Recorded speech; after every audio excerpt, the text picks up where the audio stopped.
First ഇത് lining വെച്ച് അടിച്ചിട്ട് ഇത് കറക്റ്റ് ഈ ഷേപ്പിന് നമ്മൾ കട്ട് ചെയ്തെടുക്കണം. കട്ട് ചെയ്തെടുത്തിട്ട് നമുക്ക് ടക്ക് മാർക്ക് ചെയ്യുന്നത് എങ്ങനെയാണെന്ന് നോക്കാം. ഇത് രണ്ടും കറക്റ്റ് ലെവലാക്കി വെച്ചോ. ലെവലാക്കി വെച്ചിട്ട് ഫസ്റ്റ് ഇതിന്റെ സെന്റർ എടുക്കാം.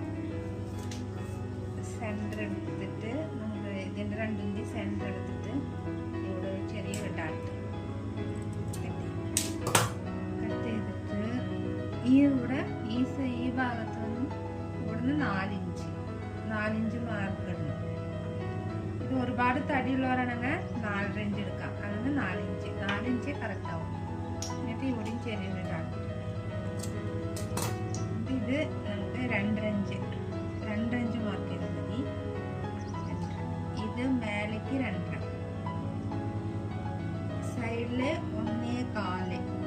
ഒരുപാട് തടിയുള്ളവരാണെങ്കിൽ 1.5 ഇഞ്ച് എടുക്കാം. അല്ലെങ്കിൽ 1.25. എന്നിട്ട് ഇതിന്റെ ഈ ഭാഗം അങ്കോളിന്റെ അവിടേക്ക് നമുക്ക് ഇതിന് നേരെ വെച്ച് കൊടുത്തിട്ട് 3.5 ഇഞ്ച് മാർക്ക് ചെയ്യാം. ഇങ്ങനെയാണ് ടക്ക് മാർക്ക് ചെയ്യേണ്ടത്. നമുക്ക് ഇതേ സൈഡും മാർക്ക് ചെയ്യാം. ഇവിടെ ഡാട്ട് ഉണ്ടല്ലോ, ആ ഡാട്ടില് ഇവിടെ 2.5 ഇഞ്ച്, ഇവിടെ 1.25, ഇത് 1.25 ഇഞ്ച്, ഇത് 2 ഇഞ്ച്, ഇവിടുന്ന് 3.5 ഇഞ്ച്. ഇതാണ് മാർക്ക്. ഇപ്പൊ നമുക്ക് 1.25 ഇഞ്ചിലേക്ക് ഇങ്ങനെ മാർക്ക് ചെയ്യാം.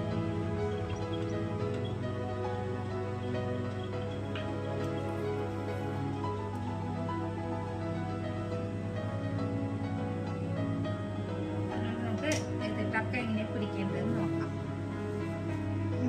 എന്നിട്ട് നമുക്ക് ഈ സെന്റർ മടക്കിയിട്ട് ഇവിടെ 1.25 ഇഞ്ച് മാർക്ക് ചെയ്തിട്ടുള്ള ആ മാർക്കിലേക്ക് ആദ്യം ചെറിയൊരു കെട്ടിട്ട് കൊടുക്കാം. കെട്ടിട്ടിട്ട് ആ മാർക്കിലേക്ക് ഇടാം. ഇവിടെ വന്നിട്ട് 1/4 ഇഞ്ച് മതി. 1/4 ഇഞ്ച്